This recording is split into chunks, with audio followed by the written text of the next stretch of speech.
요한계시록 오늘 6번째 시간에는 요한계시록의 개요를 살펴보려고 합니다. 개요를 보는 게 왜 중요하냐면 이제 요한계시록이라고 하는 이 계시의 말씀을 요한계시록 1장부터 22장까지 있는 이 말씀이 어떻게 구성이 되었는지를 잘 이해하는 게 필요해요. 그래야지 뜻을 제대로 파악할 수 있습니다.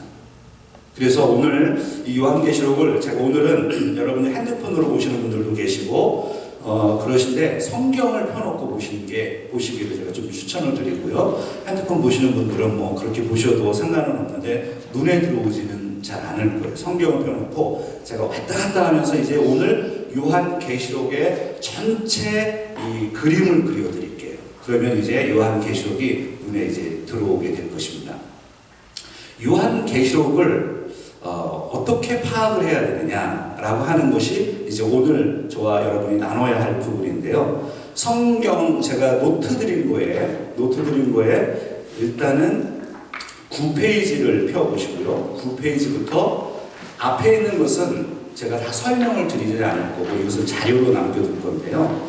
이제 필요한 것들만 제가 찾아볼 거고 이제 앞에 있는 이 부분들 이거는 이제 어떻게 요한계시록의 구조라고 하죠. 구조, structure, the structure of the book of Revelation.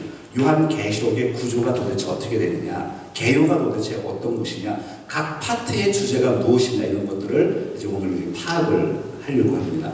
이제 그 부분을 파악하기 위한 작업들이고 그 작업을 통해서 결론이 나와 있는 부분이 9페이지입니다. 9페이지. 그래서 여러분 9페이지에 보시면 요한계시록 개요가 나와 있죠.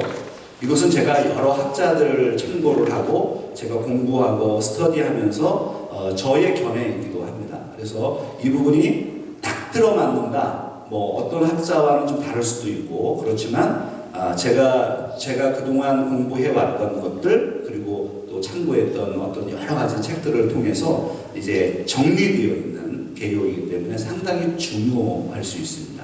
그래서 오늘 본문에 보면 9페이지에 일단 보시면 일단은 요한계시록은 프롤로그와 에필로그라고 하는 두 부분으로 나누어져 있죠. 그러니까 편지의 형식을 가지고 있습니다. 그래서 시작하는 것이 있고 끝나는 게 있습니다. 그래서 이것을 좀 도입부라고 표현을 해본다면 9페이지에 보시면 도입부가 프롤로그와 그 다음에 예수 그리스도에 대한 묵시로 나누어져 있어요. 1장 1절부터 1장 20절까지. 성경을 한번 볼까요? 성경을 들여다보겠습니다.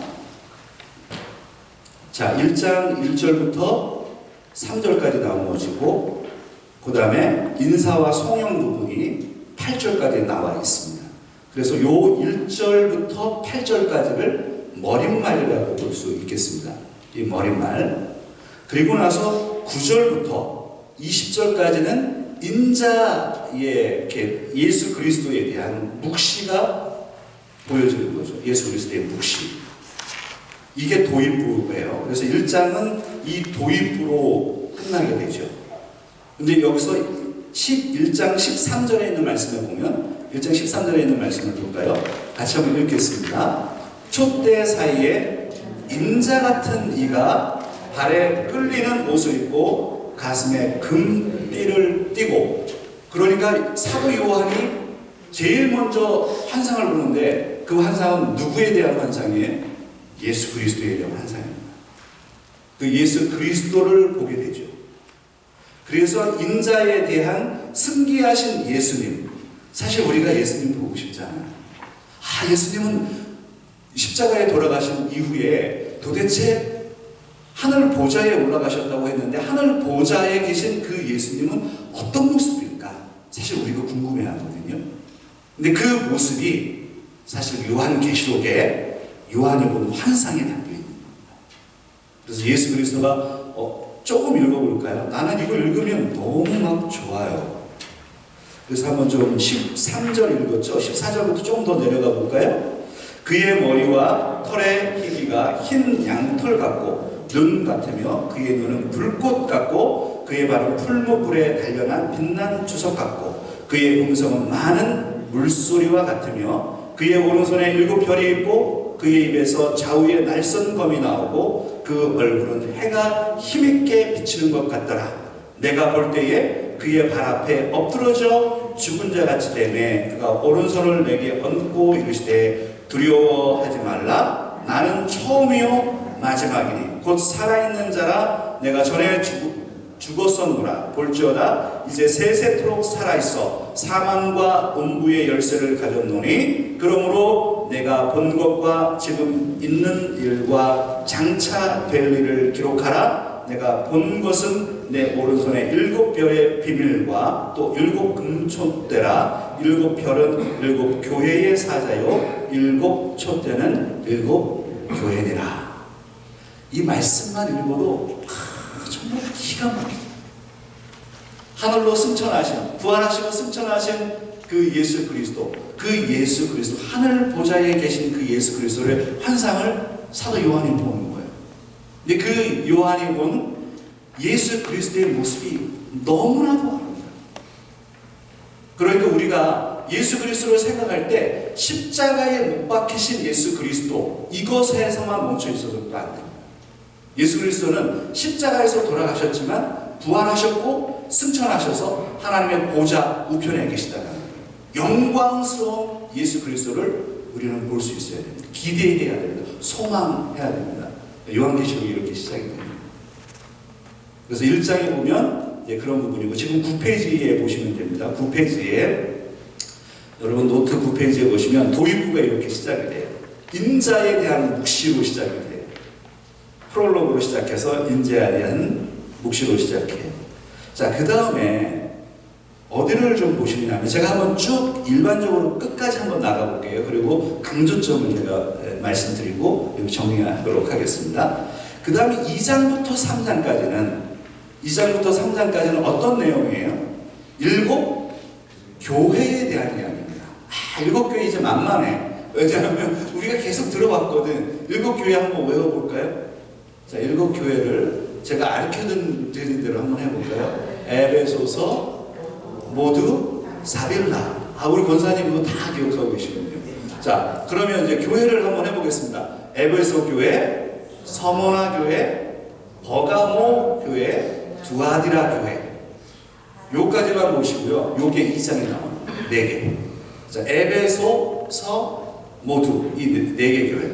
에베소 교회, 서머나 교회, 버가모 교회, 두아디라 교회가 2장에 나와요. 그러면 3장은 몇 교회만 나와요? 3장이니까 몇 교회? 3교회가 나와요. 사빌라? 쉽잖아요. 4대, 빌라델비아, 라오디게아 교회. 다 끝나버렸어요. 그래서 이제 이거는 제가 나중에 이제 본문을 더 들어갈 때 7 교회에 대한 메시지를 여러분에게 좀 전해드리겠습니다. 그래서 여기 보면 장단점이 있고 그 교회가 칭찬받은 교회인지 책망받은 교회인지 이런 메시지를 살펴보는 게 필요합니다. 그래서 2장과 3장은 그 지역에 사도 요한이 이 메시지를 환상을 봤을 때 그 소아시아 지역, 지금의 터키, 투르키의 그 지역에 현존했던 지역교회가 진짜 그 지역교회에 보낸 편지라는 거죠.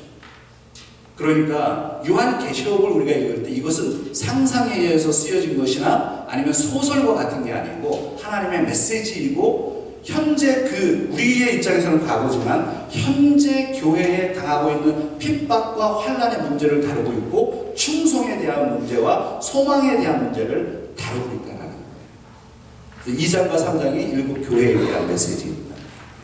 그래서 첫 번째 사실은 환상은 어떤 환상이냐면 4가지 환상을 사실은 보게 되는데 첫 번째 환상은 7 교회에 대한 환상입니다. 7 교회에 대한 메시지. 2장과 3장에 그렇게 되어 있죠. 자, 그 다음에 10페이지, 제 노트 10페이지로 넘어가시면 이제 본론부로 들어가면 본론부에는 4장부터 본론 부분이 두 파트로 나누어져 있어요. 본론부가 4장부터 16장까지가 첫 번째. 4장부터 16장까지.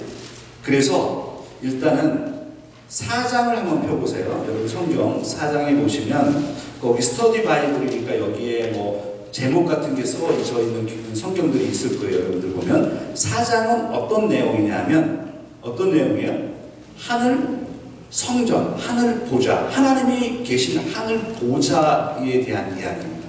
거기서 하늘 보좌에서 어떤 일이 벌어지고 있는지, 하늘 성전에 대해서, 하늘 성전에서 예배드리는 것이 무엇인지 그 부분들을 보여주는 겁니다. 하늘 성전, 하늘에 있는 보좌. 그리고 5장에 보면은 어떤 것입니까? 여기 이제 두루마리가 등장해요. 두루마리를 누가 열 것이냐 라고 하는 이 환상을 보게 되죠. 하늘 보좌의 환상을 4장, 5장에서 다룹니다. 자, 그 다음에 본론부에서 중요한 것은 세 가지. 그 다음에 6장부터 시작하는 6장부터 16장까지 있는 이 세 개의 심판 시리즈가 중요해요. 자, 몇 개의 심판 시리즈요? 세 개의 심판 시리즈. 첫 번째는 뭐예요? 인심판, 7인 심판 시리즈고요. 그 다음에 7 나팔 심판 시리즈고, 그 다음에는요 7 대접 심판 시리즈예요. 그러니까 이거는 뭐 외울 필요도 없어요. 자, 몇 개예요? 7개의 심판 시리즈인데 7개, 하나에 7개씩이에요.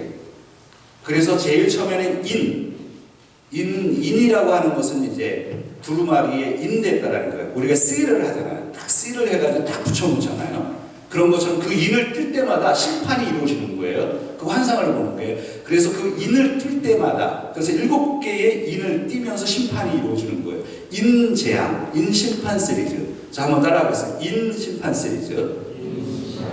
그 다음에 나팔 심판 시리즈. 그 다음에 대접 심판 시리즈. 그러니까 인, 나팔, 대접. 이거 뭐 외울 필요 없죠. 다 이미 딱 눈에 들어오는 거죠. 인 심판, 나팔 심판, 대접 심판. 이 부분이 나와 있는데 10페이지 여러분 그 노트 10페이지에 보시면 7인 심판 시리즈가 6장부터 8장 5절까지 있습니다. 8장 5절까지 7개의 인 심판 시리즈가 나옵니다. 거기에 보면 인을 열 때마다 어떤 일이 일어나냐. 전쟁이 일어나고 기근이 일어나고 세상에 종말이 오고 우주적인 격변이 일어나는 그런 종말에 대한 심판의 메시지가 담겨져 있습니다. 그리고 나서 8장 6절부터 11장 19절까지 7 나팔 심판 시리즈가 나옵니다.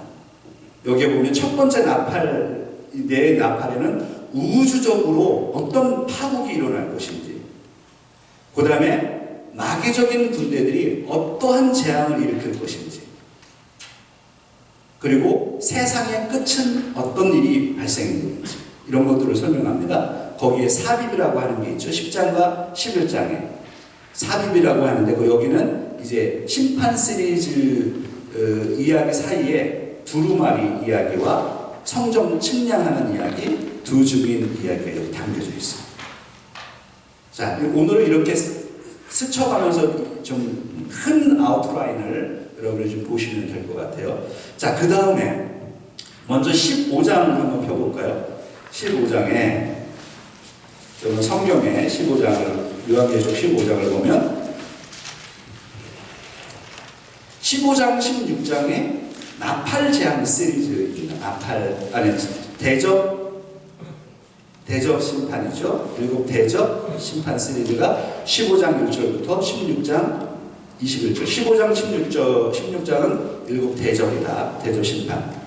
그래서 여기에 보면 또 심판에 대한 메시지가 나오게 돼요.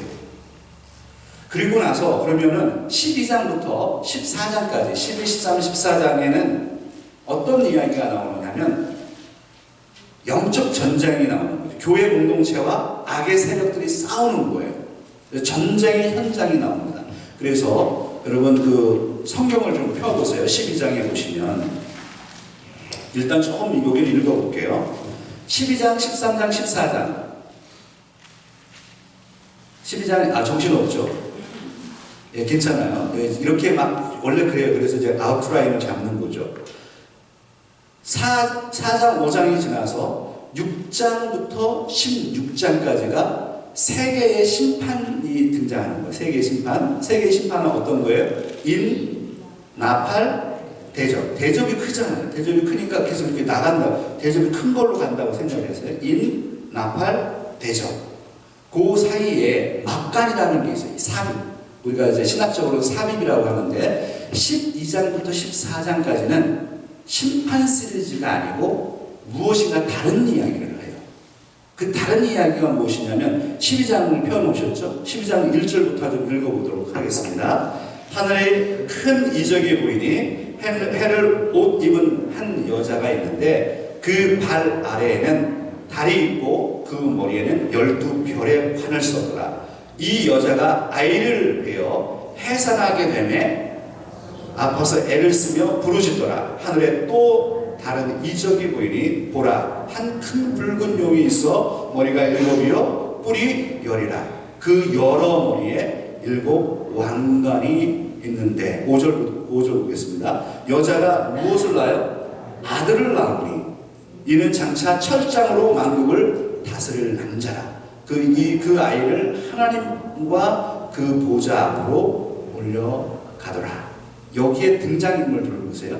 여기 12장, 13장, 14장은 이 땅에 있는 지금 교회 공동체와 사탄의 세력이 싸우는 거예요. 그 전쟁, 영적 전쟁을 다루는 겁니다. 12장, 13장, 14장.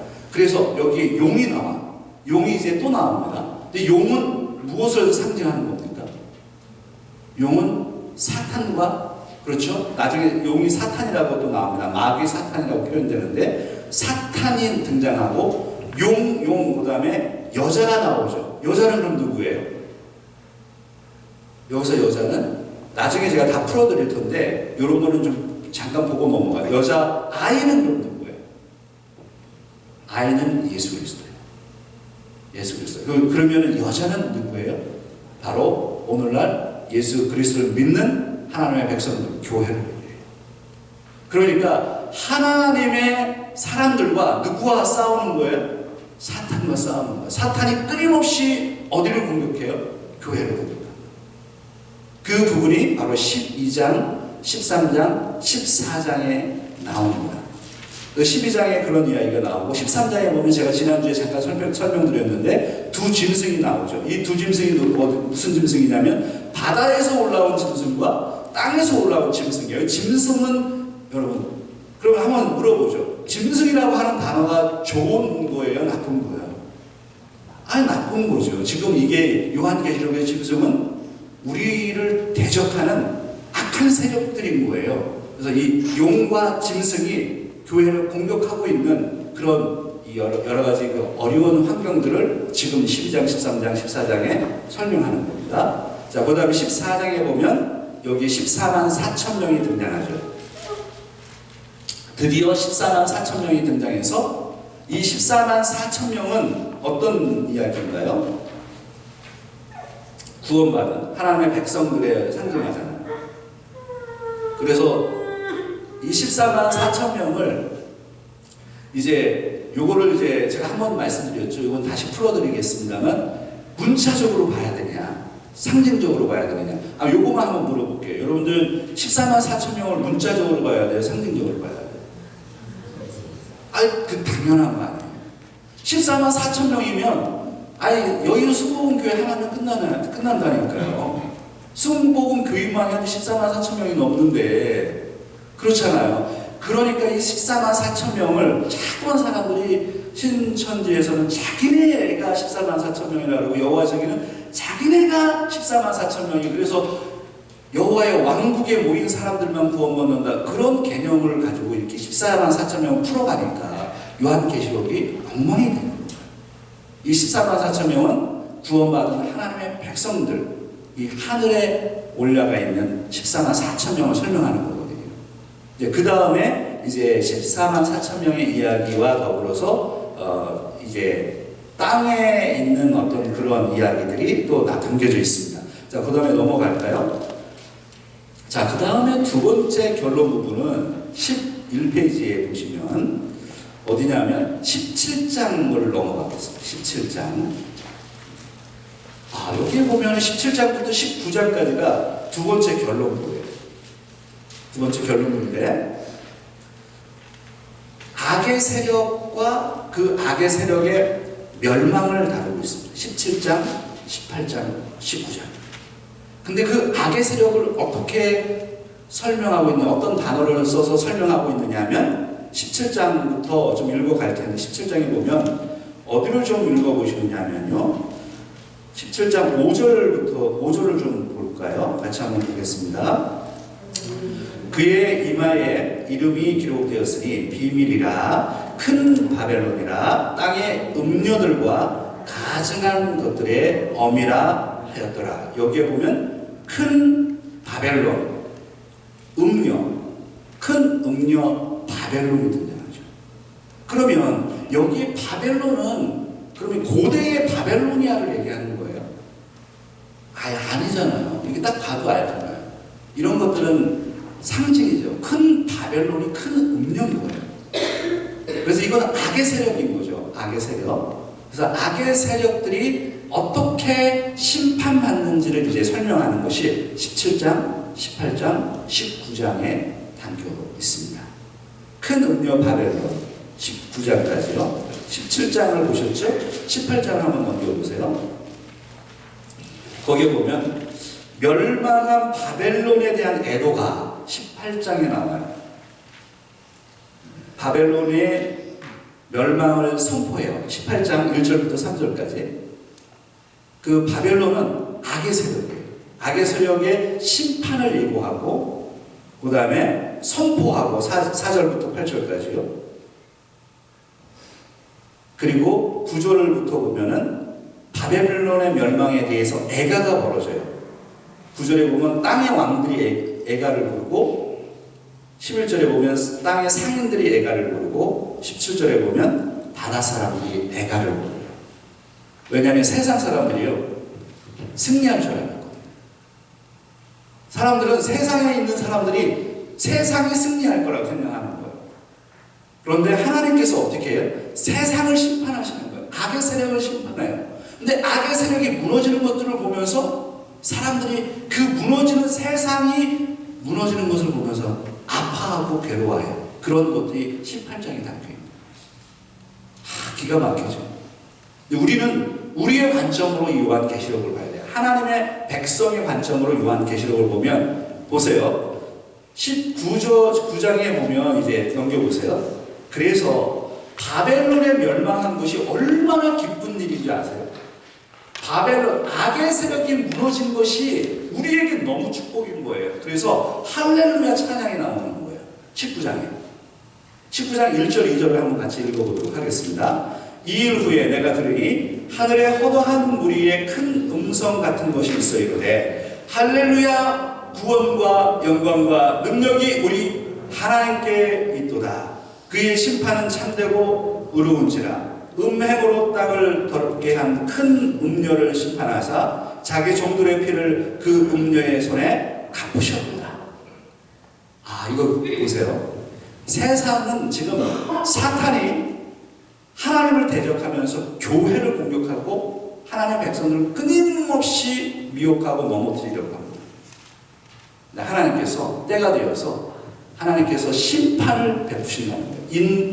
인나팔 대접 재앙을 통해서 계속해서 심판이 일어날 것을 이야기하고, 그리고 결국에 음녀 바벨론이 나중에 완벽하게 제압당하고 패배하고 멸망당하는 그 날이 올 때 하나님의 백성들은 춤춰야 되고 노래할 수 있다는 그 장면을 보여줍니다. 하늘에서 할렐루야 하고 지금 찬양을 하는 거예요. 이 모습이 19장에 나오죠. 그리고 요한계시록을 지금 정리를 좀 더 해볼게요. 그리고 나서 11절, 19장 11절부터요. 거기에는 그걸 좀 적어놓으세요. 예수님의 재림이 거기에 나오는 겁니다. 예수님의 재림.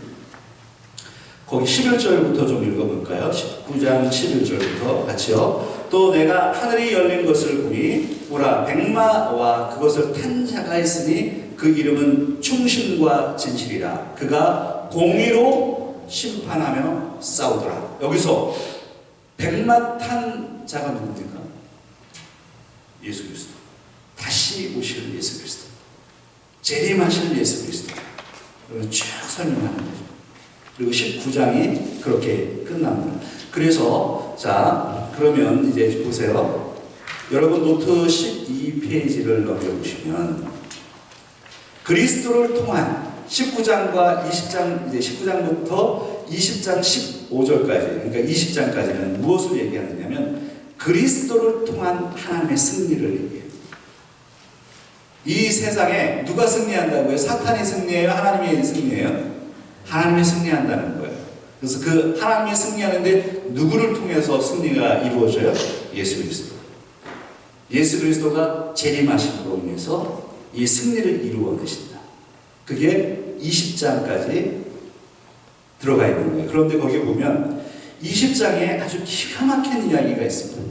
20장에 여러분 20장 펴놓으셨죠?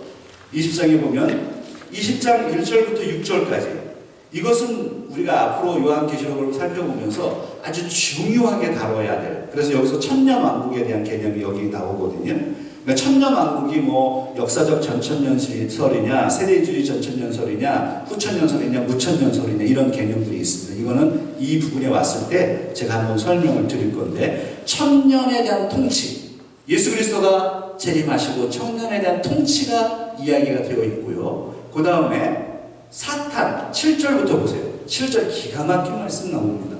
7절에 같이 읽어보겠습니다. 천년이 참에 무엇이요? 사탄이 그 옥에서 모여 나와서 땅의 사방 백성 곡과 마곡을 미혹하고 모아 싸움을 붙이리니 그 수가 바다의 모래 같으니라. 여기에 보면 사탄이 마지막으로 발광하면서 사탄이 대적하는 마지막 장면이 등장해요. 그리고 나서 11절부터 잠깐 볼게요. 11절에 좀 읽어볼까요? 또 내가 크고 흰 보좌와 그 위에 앉으신 이를 보니 땅과 하늘이 그 앞에서 피하며 간데 없더라. 또 내가 보니 죽은 자들이 큰 자나 작은 자나 그 보좌 앞에서 있는데 책들이 펴있고 또 다른 책이 펴졌으니 곧 생명책이라. 죽은 자들이 자기 행위를 따라 책들에 기록된 도로 심판을 받으니 14절이요. 사망과 음부도 불못에 던져지니 이것은 둘째 사망 곧 불못이라. 누구든지 생명책에 기록되지 못한 자는 불못에 던져지리라. 우리가 흔히 이것을 마지막 최후의 심판이라고 해석하죠. 최후의 심판. 지금 무슨 얘기를 계속하고 있느냐면 19장, 20장에서 무엇을 다루고 있느냐면 예수 그리스도의 재림 그리고 천년왕국. 이 개념은 이제 그것이 문자적일 것이냐 상징적일 것이냐 요거는 다음에 제가 좀 다뤄드리고요. 그 다음에 최후의 심판, 악의 패배, 예수 그리스도의 승리, 예수 그리스도의 재림 그리고 최후의 심판, 이 부분을 다루고 있죠. 자, 그 다음에 결론부로 이제 들어가겠습니다. 이제 본론이 끝났어요. 20장까지. 결론부에 들어가면 21장을 보세요. 요한계시록 21장. 새 하늘과 새 땅. 이 새 하늘과 새 땅이 아름답잖아요. 한번 좀 따라해 볼까요? 새 하늘과 새 땅. 이 아름다운 거를 그럼 이걸 한문으로 하니까 이게 신천지가 되고요. 신천지. 참 기가 막힌 단어를 사용했어요. 근데 이 아름다운 말을 우리가 뺏겼어. 신천지라고 하는. 너무 아름다운 말인데 하나는 새 하늘과 새 땅. 그래서 예수님이 재림한 이후에 새 하늘과 새 땅이 이루어진다는 거죠. 그 부분이 21장에 담겨져 있어요. 그래서 새 하늘과 새 땅이 도래하게 되면 어떤 일이 벌어집니까? 4절부터 한번 읽어볼까요? 21장 4절부터 모든 눈물을 그 눈에서 닦아주시니 다시는 사망이 없고 애탕하는 것이나 곡하는 것이나 아픈 것이 다시 있지 아니하리니 처음 것들이 다 지나갔음이로라. 보좌에 앉으시니가 이르시되 보라 내가 만물을 어떻게 한대요? 새롭게 한대요. 그래서 새 창조가 여기 등장합니다. 그러면 하나님 예수 그리스도가 재림하면서 어떤 일이 발생이 되느냐? 새 하늘과 새 땅 그리고 바로 새 창조가 일어나요. 재창조라고 얘기하죠. 원래 우리가 이 땅에 창조되었잖아요. 그런데 이 땅이 망가졌어요. 지금 이게 재창조된다는 거예요.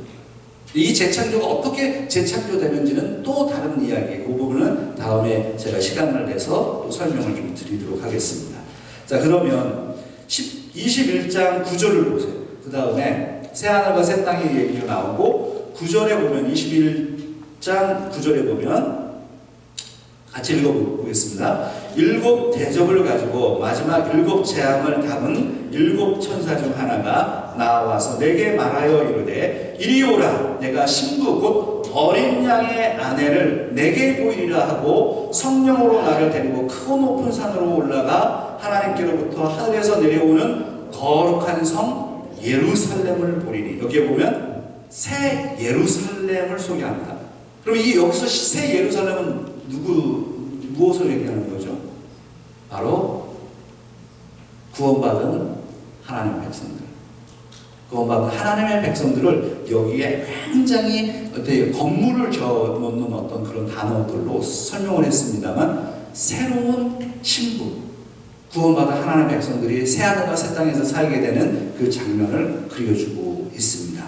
자, 그 다음에 22장으로 넘어가면 마지막에 22장에 보면 거기에는 에덴 동산이 나와요. 근데 이 에덴 동산은 하나님이 원래 아담에게 주신 에덴 동산인데 이 에덴 동산에서 범죄가 일어났고, 그러나 하나님의 새하늘과 새 땅을 만들면서 새로운 에덴 동산으로 그 땅에 우리가 살 때 얼마나 아름다운 곳이 되는지를 설명하고 있어요.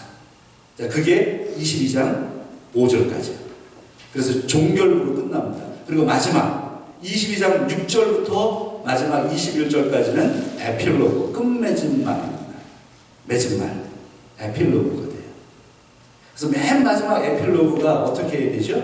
20절, 마라나타로 끝나잖아요. 20절, 21절을 한번 같이 읽어보겠습니다. 이것들을 증언하시니가 이르시되 내가 진실로 속히 오리라 하시거늘 아멘. 주 예수여 오시옵소서.